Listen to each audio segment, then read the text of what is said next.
पहले तो मैं यही जानना चाहूँगा आपसे कि इतनी बड़ी एक्सरसाइज आपने की कि आप पीटीआई के लोग, शादाब भी सिंध भी गए, जीडीए के लोगों से मिले, इसी तरह बलूचिस्तान की जो पार्टियाँ छोटी, सिंध की पीटीआई, जेयूएफए, जमात इस्लामी, आदाफ हासिल कर लिए सर आपने? जो सोचा था कि इस कॉन्फ्रेंस का आउटकम आएगा आ गया?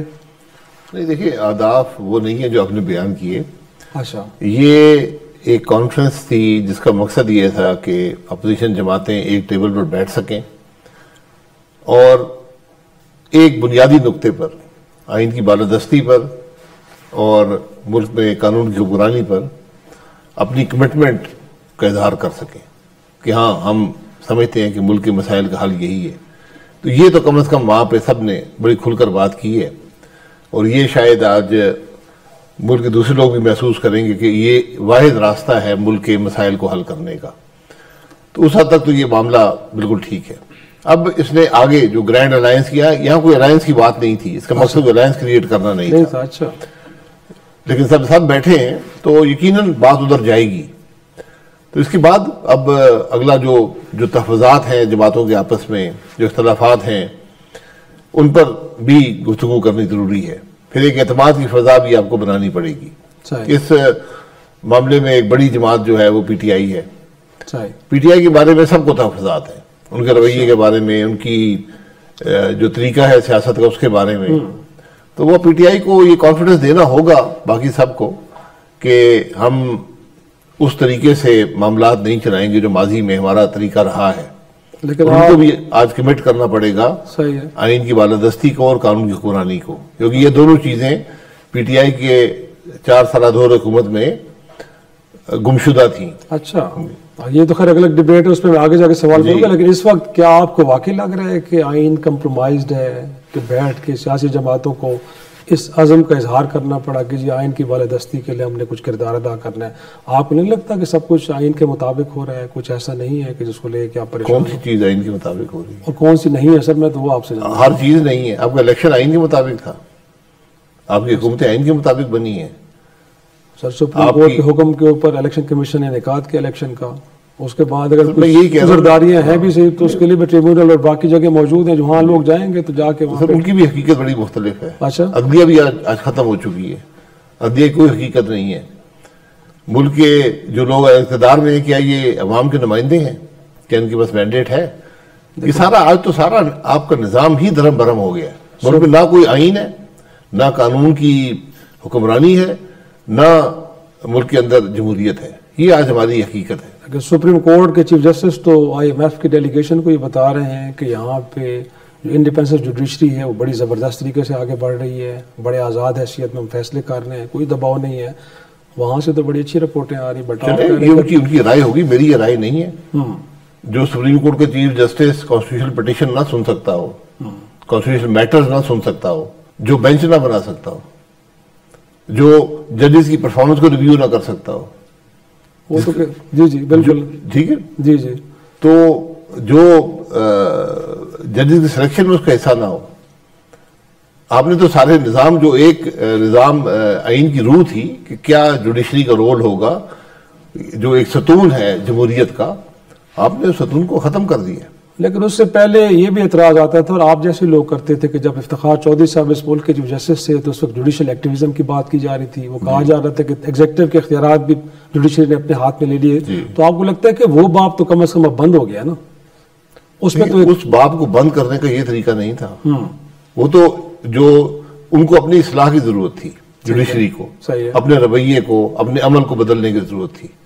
बिल्कुल ये हकीकत है कि वहां पे बहुत उन्होंने इस मामले से आगे बढ़कर, जो उनकी कॉन्स्टिट्यूशनल अथॉरिटी थी उससे बढ़कर उन्होंने फैसले किए। लेकिन ये मतलब नहीं है कि आप आज जुडिशरी को इंतजामिया के ताबे कर दें। आज तो जुडिशरी की कोई इंडिपेंडेंस खत्म हो गई है। जो एक जमहूरियत का बुनियादी अंसर होता है कि जमहूरियत के अदलिया जो है वो आज़ाद हो, वो इंडिपेंडेंट हो दूसरे इदारों से, आपने खत्म कर दिया सारे मामले और खुलकर खत्म कर दिया। लेकिन इनफैक्ट फिर हम कहेंगे कि क्या खदुखाल होने चाहिए आपके जहन में, वो कैसी जुडिशरी है कि जो बड़ी इंडिपेंडेंट होगी, आज़ाद होगी और वो किसी के दबाव में आके फैसले नहीं करेगी? उसका भी कोई खाका तो होना चाहिए सर। जो 26वीं तरमीम से पहले थी ना, वहीं पे जाएं, आपको जाना। अच्छा, वहीं पे जाना। लेकिन वहाँ वो कहते हैं कि जजेस को सिर्फ इख्तियार था, जजेस के अपार्टमेंट का जी, वो खत्म कर उसमें दें। पार्लियामेंट का अवामी नुमाइंदों का कोई किरदार नहीं था। जी, किरदार सिर्फ था। आप सिफारिश कर सकते थे, बट फैसला उन्होंने खुद करना। किरदार था, उन्होंने खुद 19वीं अमेंडमेंट वापस दिया था। अच्छा, ये भी कमजोरियां है ना। तो जुडिशरी की सिलेक्शन दुनिया के देख लें, दुनिया कैसे करती है। खासतौर पर हमारे मुल्क में जहां पर सिलेक्शन जो है वो हमेशा मुतनाज़ा रही है, उसका एक बड़ा सिंपल तरीका है और वो है अवाम की अदालत।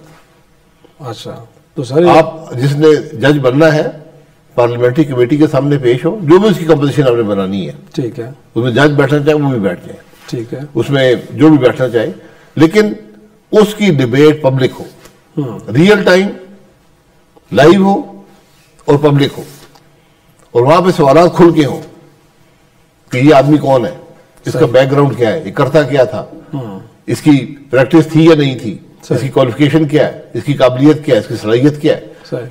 आप जज बनाते हैं, 20-25 साल वो जज रहता है, हाई कोर्ट से शुरू करता है, सुप्रीम कोर्ट तक जाता है। सही, आपको उसका पता नहीं है इस आदमी का क्या कैरेक्टर है, ये कहाँ से आए, क्या करता है, इसकी आप मैं नाम लेना नहीं चाहता, आप जजेस की हालत देखें, जो जज मुल्क में कई जज बने उनकी हालत देखें। परेशानी होती है कि ये शख्स भी जज रहे हैं मुल्क के अंदर, जो उन्होंने हरकतें की हैं। जिस मुल्क के जज वफात से पहले ये कह दें, पूरा बेंच ये कह दे कि हमने दबाव के तहत उस काली भुट्टो को फांसी की सजा की तौसीक की थी, ये हुआ है ना, इस पे तो कोई शक नहीं है। शक नहीं है तो फिर उनको जज बनने का हक था। लेकिन वो तो फिर अवाम का एतराज ये है कि सियासतदान जब लाइन के उस तरफ अपोजिशन बेंचों पे बैठे होते हैं तो शायद उनको ये बातें याद आती हैं।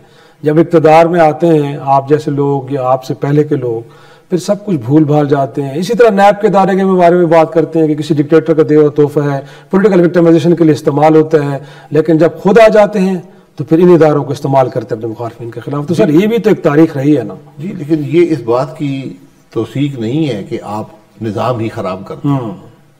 अगर लोग इसमें निज़ाम पे अमल करने से गुरेजा हैं या उनमें हिम्मत नहीं है कि जो बात अपोजिशन में करते हैं वही बात हुकूमत में भी करें, उस पर अमल करें। आज भी यही कैफियत है, कल भी यही कैफियत थी बदकिस्मती से। ये तो हमारे अंदर खराबी है ना। आप निज़ाम में वो खराबी तो मत लेकर आए कि आपने जो आज एक इंसान की खराबी है, जो जाती खराबी है, आपने उसको आइन का हिस्सा बना दिया। लेकिन ये 26वीं तरमीम तो दो जमातें, आपकी साबिक जमात जिसमें आप रहे हैं, पाकिस्तान मुस्लिम लीग नून, पीपल्स पार्टी, वसी तजर्बा है, तो आपको लगता नहीं कि उन्हीं का आइडिया है, कहीं और से तो ये ख्यालात नहीं है कि जुडिशरी को इस अंदाज में हमने मैनेज करना है और बाकी तरमीम जो की गई हैं कोई आपको है? उनकी अपना सोच होती, अगर उनकी अपनी सोच है तो उनकी नाकामी की सोच है। अच्छा, जिस हुकूमत के पास मैंडेट ना हो यही सोचती है, जो अवाम की राय से ना आई हो, जो एक चोरी शुदा इलेक्शन से आई हो, यही बातें किया करती है। खराबी तो वहीं पर है ना। आपकी जब एक निज़ाम की बुनियाद ही खराब है, सही, फिर आप क्या क्या तवक्को रखेंगे, वो दुरुस्त कैसे होगा? लेकिन दुरुस्त करने के लिए सर जो आपने कट किया है, लोग इससे भी वैसे अगर हमने अवामी राय जानने की कोशिश भी की है तो ख्याल ये था कि शायद अपोजिशन की जमातें ये जो कह रही हैं, जिस तरह मौलाना साहब फरमा रहे हैं कि जी 2 सूबों के अंदर हालात बड़े ख़राब हैं, अमला लगता है कि हमसे जुदा हो चुके हैं, बट इसी कट के अंदर से वो न तो गुफ्तगू शायद तो देखने सुनने को मिली हो, बट इलामिया के अंदर वो आपने अलार्म्स बेल बजाई नहीं है। तो इसकी कोई खास वजह है? क्यों इसको बड़ा आपने नरम रखा? इलामिया एक आपको निशानदेही करता है मसले की, इलामिया डिटेल नहीं देता। अच्छा, डिटेल कि आज कौन से जिले जो है उसके अंदर आपकी रिट खत्म हो गई है, सही, वो आज कहाँ पर क्या हो रहा है। आप एक जनरल बात करते हैं कि ये आज मुल्क के मसाइल हैं, ये हमारी सोच है। बाकी तकारीर जो है पब्लिक फोरम था, सही, आप जो भी उसमें से अखज़ कर लें। तो लेकिन आपने जो कंसर्न्स का इजहार किया, क्योंकि कॉन्फ्रेंस में शरीक कुछ और लोगों से मेरी बात भी, जो बात आप कर रहे हैं कि हमने तहरीक इंसाफ से कहा कि जो आपका तर्ज अमल है, जिस तरह आप चीज़ों को लेकर आए हैं, शायद उसके ऊपर लोगों के तहफ़्फ़ुज़ात हैं। इन तहफ़्फ़ुज़ात को PTI ने सुना भी है और एड्रेस करने के हवाले से भी कुछ यकीन दिया? नहीं, ये तहफ़्फ़ुज़ात का जिक्र वहाँ पर नहीं हुआ। अच्छा, नहीं, ये तो हमारी अपनी जो मीटिंग्स होती है उसमें बात होती है और ये हकीकत है। लेकिन इसलिए हमने कहा कि हम वो तहफ़्फ़ुज़ात एक तरफ रख के एक बुनियादी नुक्ते पर कि मुल्क में आइन की बालादस्ती होनी चाहिए, कानून की हुक्मरानी होनी चाहिए, इसके बगैर मुल्क नहीं चलेगा। इस पर हमने इत्तेफाक पैदा किया है। सही है कि आज सारी जमातें इस बुनियादी नुक्ते पर कमिट करें और न सिर्फ जुबान से करें, अवाम के सामने करें, ताकि कल उनसे पूछ हो सके, भाई आप कल तो ये बात कर रहे थे, इक़्तिदार में जो आपके रवैया था, जो आपका अमल था, आज आप ये अहद करें कि हम उसको बदलेंगे और आइन और कानून के मुताबिक लेकर आएंगे। सही है। लेकिन जमात इस्लामी जैसी जमात वो भी शरीक हुई, गोया कि उनके काबरीन का भी ये कहना था कि माजी में भी इत्तेहाद तो बनते रहे हैं, अपोजिशन के अलायंस बने हैं, आगे भी चले हैं, लेकिन जब कोई डिसाइसिव मोमेंट आती है तो उस इत्तेहाद में से कोई एक जमात या दो जमातें गोया कि बैक डोर से अपने मामला तय करके तो फिर उस इत्तेहाद का हिस्सा नहीं रहती।